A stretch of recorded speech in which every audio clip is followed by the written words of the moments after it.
merci pour ton chaleureux accueil. Je suis trop content que tu sois là ce soir. Je crois que c'est vraiment un bon endroit où passer ton dimanche soir. Et ma prière, mon cœur, c'est que tu ressortes transformé, touché, en ayant vécu quelque chose avec Dieu, que tu vas prendre avec toi dans ta vie. Et je crois que ça va vraiment être le cas. Alors prépare-toi, ouvre grand ton cœur, alors qu'on rentre dans cette nouvelle série Summer Identity. Et l'été est devant nous. Et je crois que l'été, ça va être un moment vraiment tellement cool, avec plein de belles choses que Dieu en réserve pour nous, pour chacun et chacune, au travers des célébrations, et puis tout simplement pour développer en fait les relations. Parce que c'est une partie importante de l'Église. Et aujourd'hui, c'est le thème de mon message, les relations renouvelées. On parle donc de cette question qui est tellement centrale et importante dans nos vies en fait. Et quelque part, que tu sois célibataire, que tu sois en couple, que tu sois marié, que tu aies une famille, ou peut-être que tu l'as été dans le passé, les relations, ça prend une grande place dans notre vie. Et je crois que c'est tout simplement parce que Dieu nous a créés comme ça. Dieu lui-même, c'est un être qui est relationnel. Il nous a fait pour les relations et pour vivre ça. C'est un cadeau. Et donc, on va s'intéresser un petit peu à ce domaine aujourd'hui. Mais il y a quand même un petit problème avec toute cette question des relations. Si toi, tu as foulé le sol de cette terre pendant quelques années, et tu sais aussi que ces domaines peuvent vite être difficiles et compliqués. Et on pourrait dire que c'est des domaines qui pouvaient être bien ou mal vécus même dans notre vie. En fait, on parle de choses qui sont même sensibles, fragiles. Et il y a toujours cette question qui vient, c'est comment Dieu voit mes relations, comment Dieu veut que je puisse les vivre. Et on va essayer du coup d'aller un petit peu à la recherche de cette question, quel est son plan pour notre vie relationnelle aujourd'hui. On va regarder tout ça et même on va aller taquiner un petit peu ce domaine sensible de la sexualité et de l'intimité. Parce que si on parle de relations, alors cette question de l'intimité la plus ultime au niveau des relations est vraiment importante et pas des moindres. Alors on va essayer d'aborder un petit peu ça. La vérité, c'est que quand tu es entré dans ce monde, dès le début, tes relations, ton intimité ont été attaquées en fait. Avant même que tu en aies conscience, très certainement dès ton plus jeune âge. Et peut-être que... euh, ouais, où j'en étais? Je suis désolé.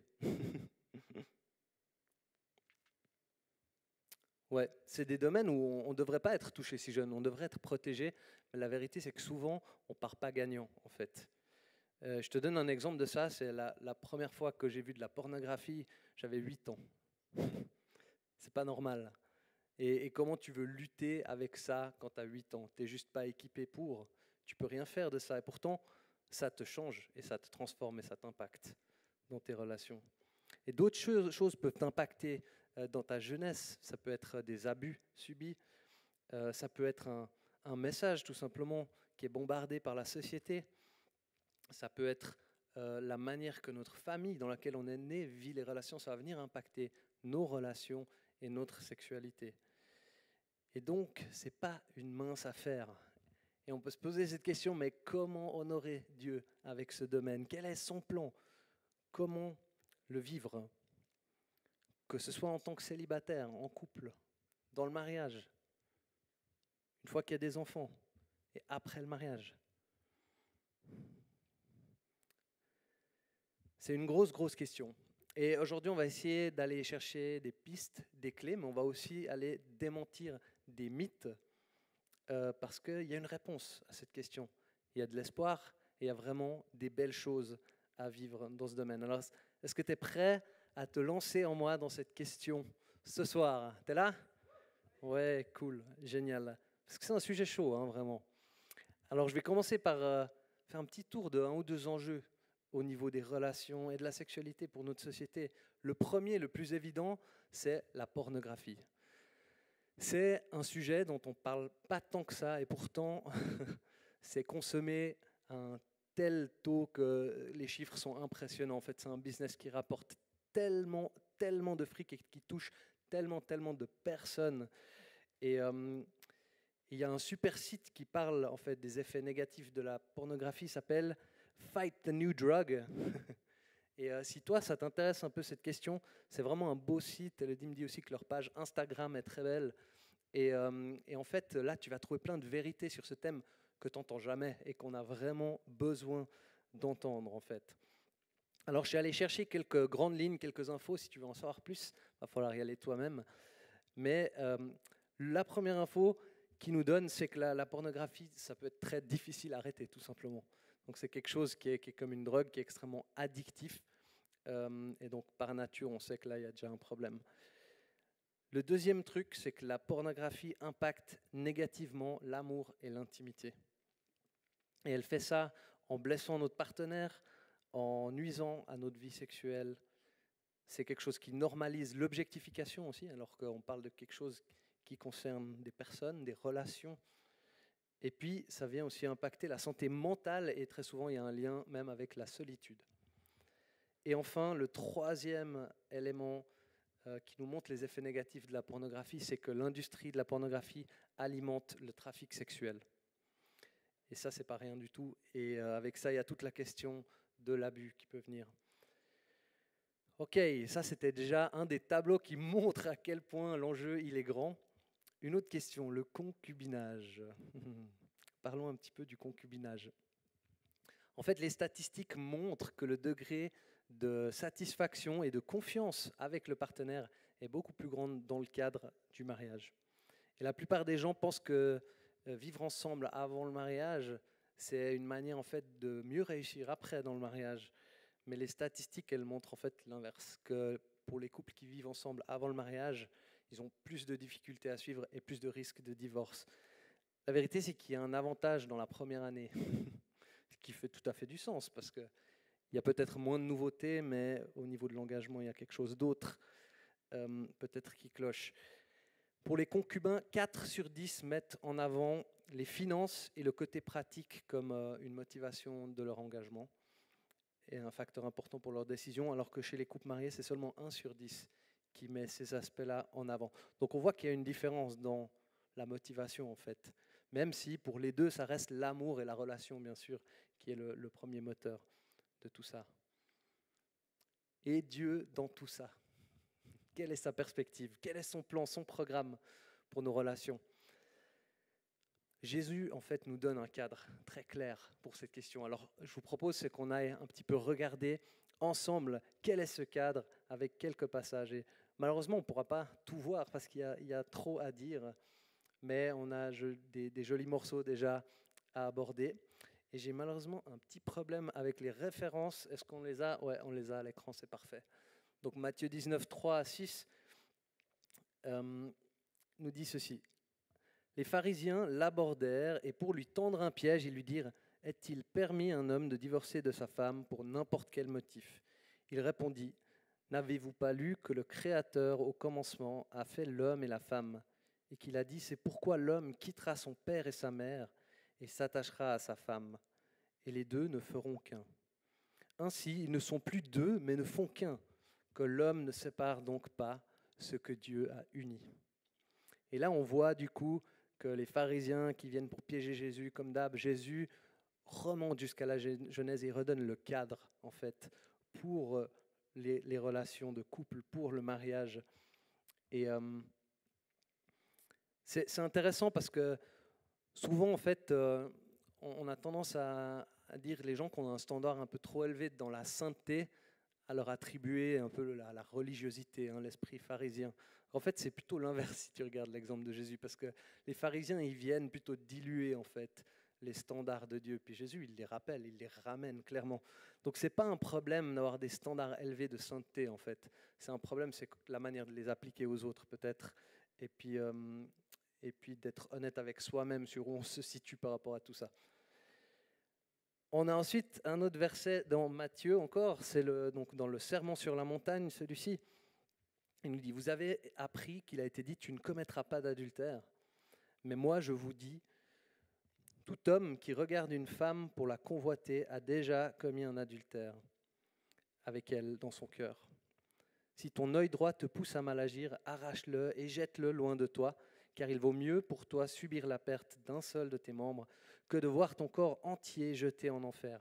Et si ta main droite te pousse à mal agir, coupe-la et jette-la loin de toi.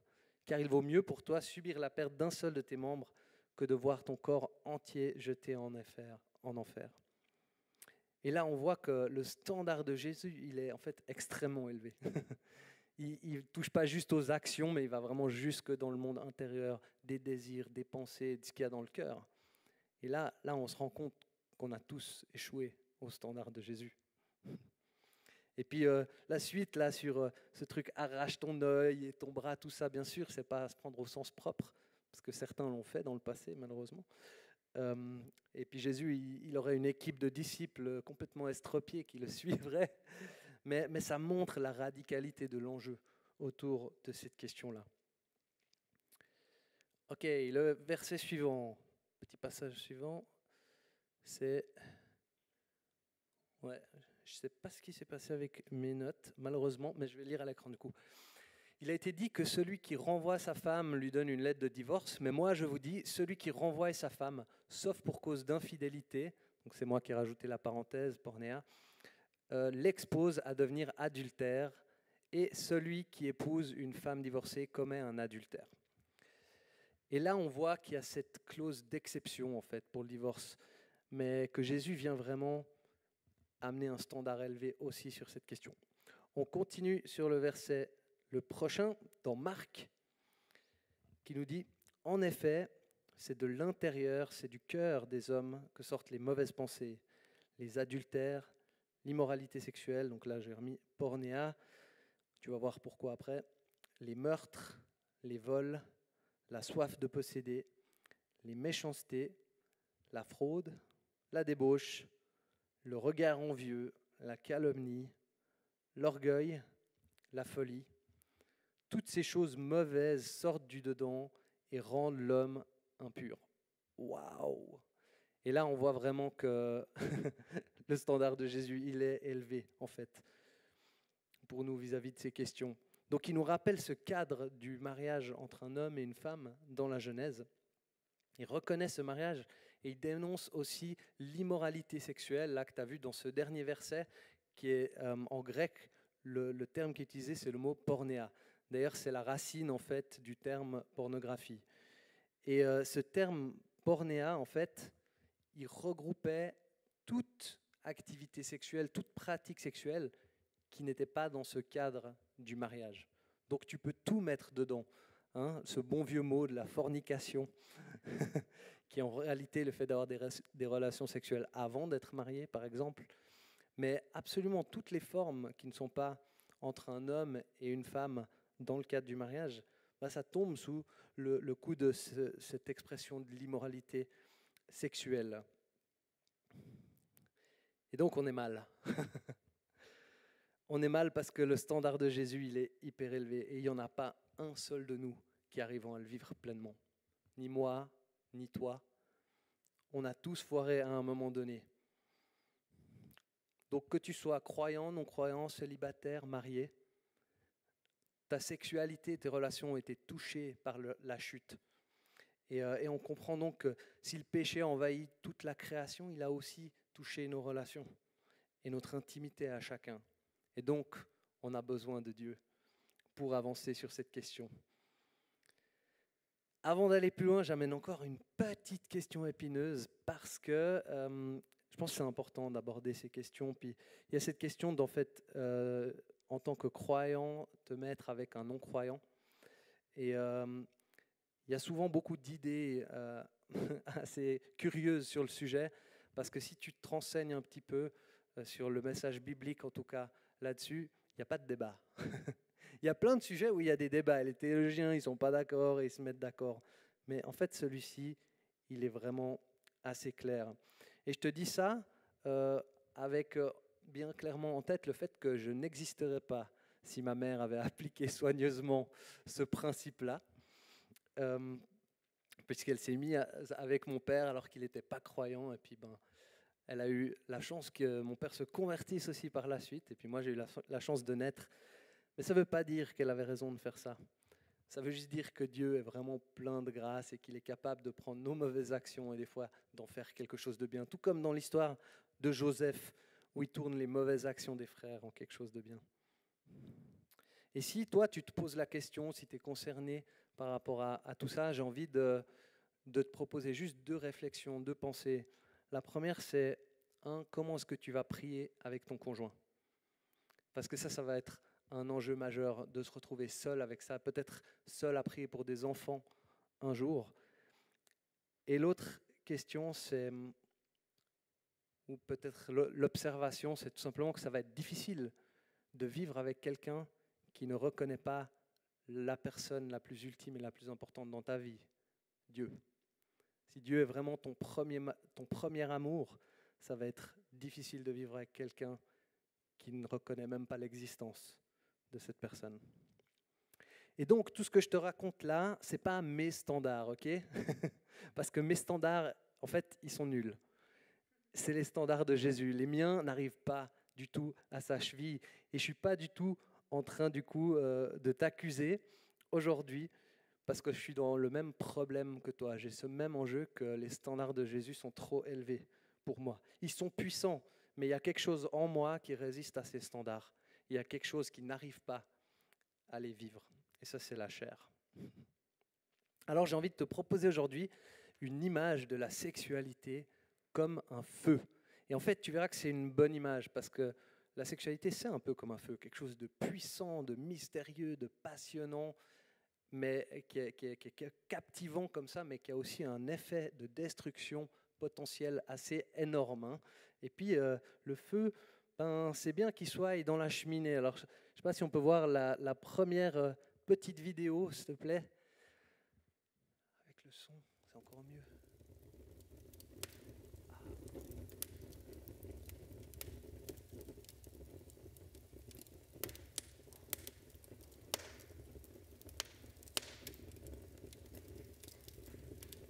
C'est bon, hein? C'est agréable, un feu dans la cheminée comme ça, qui fait ces petits craquements, qui nous réchauffe et on peut se poser dans le salon, dans un bon canapé avec un whisky. Et c'est merveilleux. Et je crois que le cadre que Dieu nous donne pour la sexualité, c'est justement comme cette cheminée. C'est pour pas que la maison elle brûle, tout simplement. C'est pas pour t'embêter, parce qu'il n'a pas que ça à faire, mais c'est vraiment pour pas qu'elle brûle. Et je te propose une autre petite vidéo qui montre à quoi ça peut ressembler quand le feu sort de ce cadre. That sucks. People are gonna be surprises.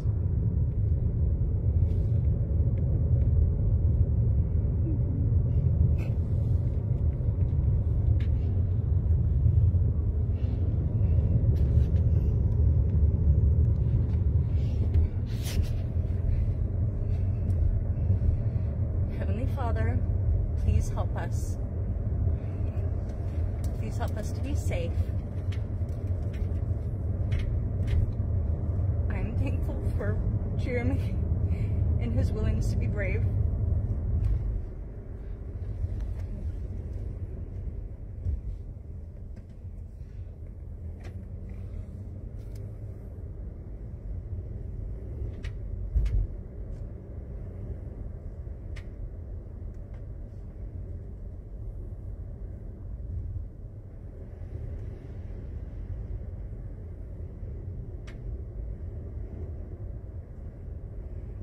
Ouf.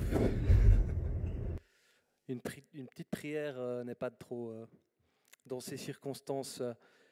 Et je trouve que c'est une belle image parce que honnêtement, ça peut être comme ça, nos relations et l'intimité. Et je te souhaite de jamais te retrouver dans une situation comme ça où on voyait ces maisons qui ont complètement cramé. Mais je crois que ce qu'on peut comprendre de tout ça, c'est que si Dieu nous donne un cadre pour la sexualité, c'est vraiment pas pour nous punir, c'est pour nous bénir, c'est pour nous éviter ce deuxième scénario, parce qu'il veut nous offrir plutôt la première vidéo. Et parfois, on a de la peine à saisir ça, à croire que le plan de Dieu, il est vraiment bon, en fait. Des fois même, on a besoin un petit peu de se brûler avant de comprendre, en fait, ces choses-là. Et pour moi, personnellement, c'était le cas, par exemple. Je n'ai pas attendu le mariage pour avoir des relations avec une femme qui n'était pas ma femme. Et puis, pour Elodie, c'était aussi sa situation où elle n'a pas attendu. Et ensuite, quand on s'est mis ensemble, on s'est dit, ah ben, cette fois-ci, on veut vivre ce cadre que Dieu nous donne. Et là, on a fait les choses dans le bon ordre, si je peux dire. Mais si on pouvait refaire, en tout cas aujourd'hui, on choisirait de ne pas avoir eu ces premières relations avec des gens avec qui on n'est pas marié aujourd'hui. Et pour bien comprendre du coup toute cette question de la sexualité, il y a un enjeu majeur. Et c'est là où aujourd'hui la société part complètement à l'opposé de cette vérité-là. C'est on est des créations, pas des créateurs. On n'est pas le créateur.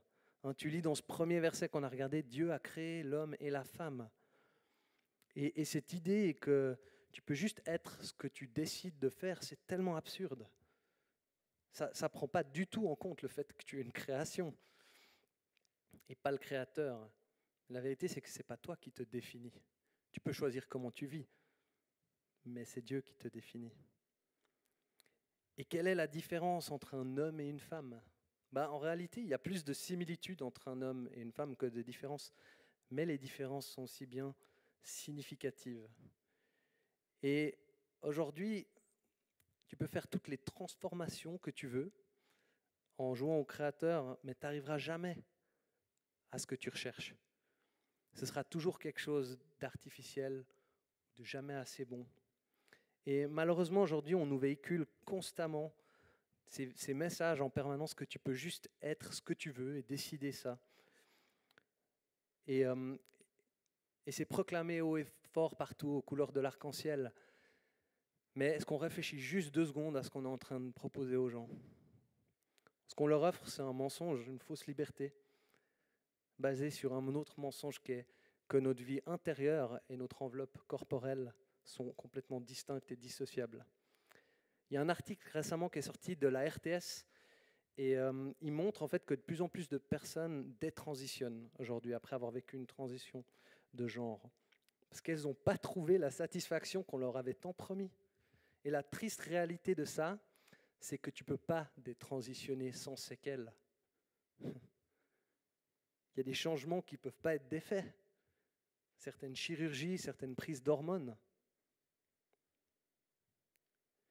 Et la vérité que j'ai envie de dire aujourd'hui, c'est qu'il n'y a rien d'aimant ou de tolérant de dire aux gens qu'ils peuvent être quelque chose qu'ils ne pourront jamais être.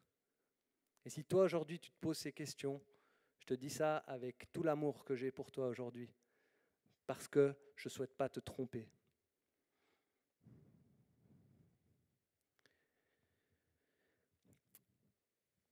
Je pense que c'est aussi important de clarifier certaines questions pour les chrétiens, les croyants parmi nous, parce qu'il y a pas mal de fausses idées qui circulent sur peut-être quel est le message biblique ou comment Dieu voit les choses. Et je pense que c'est vraiment important de ne pas déformer la Bible pour la faire correspondre à nos standards, notamment sur le sexe avant le mariage ou le fait de se mettre avec quelqu'un qui n'est pas croyant. Et je trouve que c'est une chose de dire « je ne suis pas prêt à le vivre » ou « je n'arrive pas à le vivre ». Et c'est honnête. Et c'est encore une autre chose de faire dire à la Bible des choses qu'elle n'a jamais dit. En fait, le standard biblique, il est clair. Et n'importe quel théologien qui tient la route, il arrive à ses conclusions. Alors ne brouillons pas les pistes parce que Jésus a été clair. Et soyons-le avec nous-mêmes aussi. Mais je ne vais pas te laisser avec tous ces problèmes. Qu'est-ce qu'on fait alors ? On est coincé, on est foutu ? Non, on ne l'est pas. Et il y a cet enjeu, peut-être qu'on veut bien faire, mais on ne sait pas comment. On n'y arrive pas. Comment tu fais du coup pour vaincre cette chair, cette partie de toi qui ne se soumet pas à la création du Dieu Tout-Puissant ? J'ai une réponse très simple à te donner. En même temps, je n'ai pas de réponse simple à te donner. Mais si ça, c'est ta question, alors je te propose, c'est invite Jésus à régner avec toi dans ces domaines. Fais équipe avec Jésus. C'est vraiment le seul espoir. Et la vérité, c'est que c'est un processus et tu n'auras jamais fini de travailler avec lui sur le fait de vivre ses standards, mais aussi d'être transformé. Mais tu vivras des victoires. Alors sois tout simplement honnête sur où tu en es toi-même, avec toi-même et aussi avec lui. De toute façon, il sait tout, donc tu n'as pas besoin de lui cacher quoi que ce soit. Et des fois, on cherche quand même des solutions un peu trop faciles ou un peu trop rapides dans ces domaines. Quand ça ne marche pas, après, on abandonne, on baisse les bras. Mais c'est un peu naïf, hein, parce que si un athlète il faisait la même chose, par exemple, pour, je sais pas, battre des records de force ou des trucs comme ça, purée, mais il n'aurait aucune chance. Parce que la vérité, c'est que pour être transformé, pour passer des levels, des caps, ben, ça demande beaucoup de temps, de l'entraînement spécifique, tout un lifestyle pour être transformé. Et en fait, ces changements, on peut parler de changements incrémentaux. D'un jour à l'autre, tu ne vois pas forcément le changement. C'est sur la durée et la régularité qu'ils arrivent. Et c'est aussi vrai pour nous dans notre chemin de foi. Ce n'est pas différent de ça. La vérité, c'est que Jésus, à la croix, a vaincu la chair. Et il est réellement plus puissant que cette partie de toi et de moi. Non seulement il nous a obtenu le pardon, mais en plus il nous donne la puissance d'être transformés, de changer.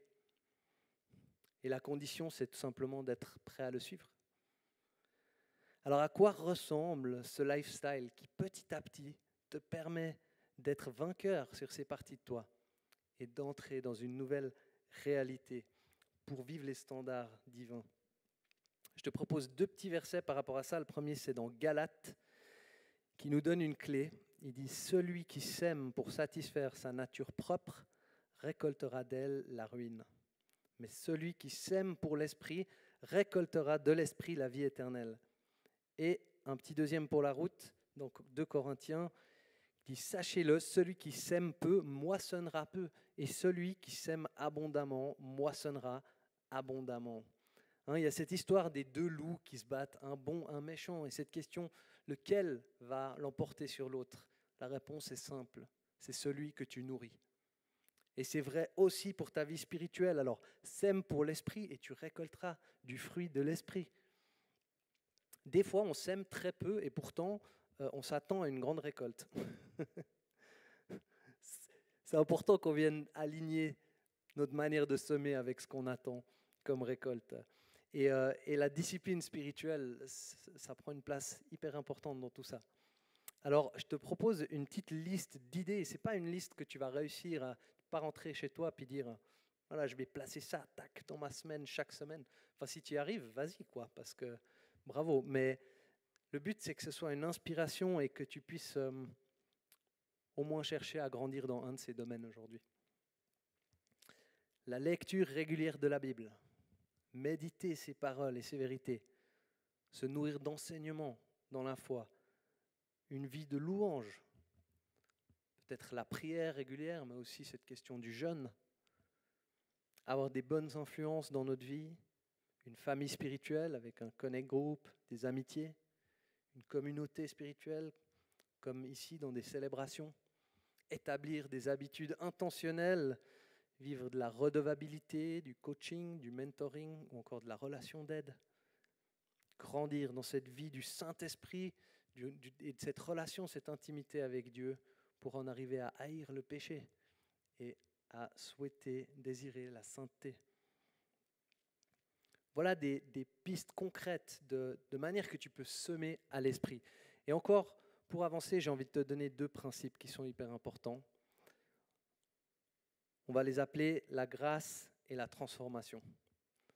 Parce que aujourd'hui, si toi tu as mis ta foi en Jésus et dans son œuvre à la croix, alors la grâce, c'est ton plancher. Et là, c'est le moment où tu peux faire, tu peux souffler, tu peux respirer, parce que tu ne descendras pas plus bas que ce plancher de la grâce, que Jésus a déjà tout payé pour nous à la croix. Il est mort exactement pour ces domaines-là où on n'y arrive pas de nos propres forces. Et la transformation, la suite, ou on pourrait appeler ça la sanctification, c'est ton chemin, tout simplement. Alors tu as ce plancher de la grâce et ce chemin de la transformation avec Jésus. Et c'est hyper important de continuer à grandir dans les deux. Et d'ailleurs, ta compréhension de la grâce va influencer ta manière de vivre ce processus de sanctification. Mais la sexualité, les relations, l'intimité, c'est un champ de bataille. Et c'est un champ de bataille pour un couple avant le mariage, c'est un combat aussi après le mariage. C'est normal en fait parce que c'est des domaines qui ont une grande valeur. Et c'est pas pour rien que l'ennemi s'attaque à ça. La prière, c'est aussi un pilier. Et si tu es en couple, la prière en couple, c'est tellement une clé. Et donc notre seule réponse, c'est de nous battre pour ce qui a de la valeur, de soumettre ces parties de nous à Dieu et demander son aide en cheminant avec lui. Et surtout, de ne pas y aller avec nos propres forces. Parce que c'est seulement à la croix, avec lui, que le miracle est possible. Commençons par reconnaître qu'on est une création et pas le créateur. Qu'on ne peut pas se définir, mais qu'on est défini en arrivant sur cette terre. Et prenons conscience que ce cadre que Dieu nous donne, c'est un cadeau. C'est pour nous bénir, pas pour nous nuire. La vérité, c'est qu'on est libre de faire notre choix. On n'est pas obligé de rentrer dans ce cadre. Dieu ne nous oblige pas. Il nous respecte trop pour ça. Mais est-ce qu'on le regrettera plus tard? C'est exactement ce qu'il aimerait nous éviter. Alors, aujourd'hui, qui que tu sois, où que tu es, viens comme tu es auprès de Dieu et entre dans comment il te voit. Entre dans cet amour et cette grâce de Dieu le Père qui nous pardonne et nous transforme. Et j'ai envie de t'inviter aujourd'hui à faire de Dieu ta plus grande intimité. Parce que c'est dans sa présence, dans cette intimité avec lui, que tu trouveras la vie et que des nouvelles choses vont naître dans ces domaines si fragiles. Alors amène-les à la croix, où tu vis un nouveau départ et tu reçois cette nouvelle vie que tu as en Jésus-Christ. Et j'aimerais terminer ce message avec un dernier verset qui nous donne ce beau tableau du plancher et du chemin. C'est dans 1 Jean qui dit « Mes petits enfants, je vous écris cela afin que vous ne péchiez pas. Mais si quelqu'un a péché, nous avons un défenseur auprès du Père, Jésus-Christ le juste. » C'est pas beau ça? Jésus-Christ le juste. Quand j'ai lu ça à la maison, ça m'a tellement touché. J'ai fait « Oh, mon Sauveur, Jésus-Christ le juste. » Et le but, c'est cette transformation afin que vous ne péchiez pas. Mais la grâce, elle est dans notre défenseur, Jésus-Christ le juste, en tout temps et en toutes circonstances. Alors j'aimerais te proposer un moment avec le Créateur, celui qui t'a fait, pour que tu puisses lui amener ces domaines de tes relations, là où tu sens qu'aujourd'hui, tu n'arrives pas à vivre ces standards. Et tu as envie d'accepter ce plancher de la grâce, mais aussi de faire équipe avec lui. Et de te mettre en chemin, tout simplement.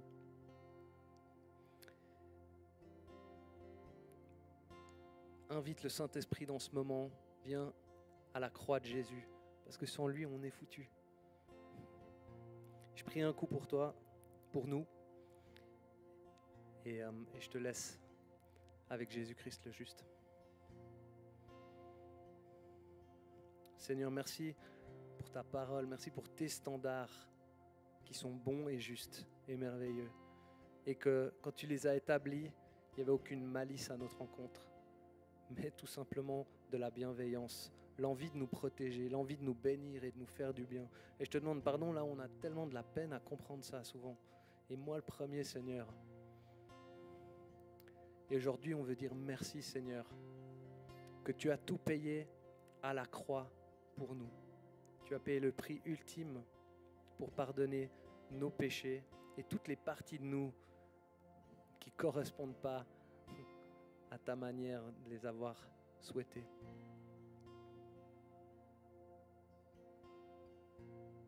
Alors on prie Jésus aujourd'hui dans cette soirée pour toutes les personnes en ligne qui regardent ça, pour toutes les personnes ici dans cette salle. Viens et envahis ces domaines de nos relations où on a tellement besoin de ton aide, Jésus. Aide-nous à compter sur toi et à nous mettre en chemin avec toi, Seigneur. Et on croit qu'à la croix, il il y a la puissance pour qu'on vive des transformations énormes au travers de ce que tu as accompli dans ce moment-là. Alors sois béni dans nos relations, sois élevé dans ces domaines et aide-nous à les vivre d'une manière qui te fait sourire quand tu les regardes. Au nom puissant de ton Fils Jésus-Christ, on prie, Seigneur.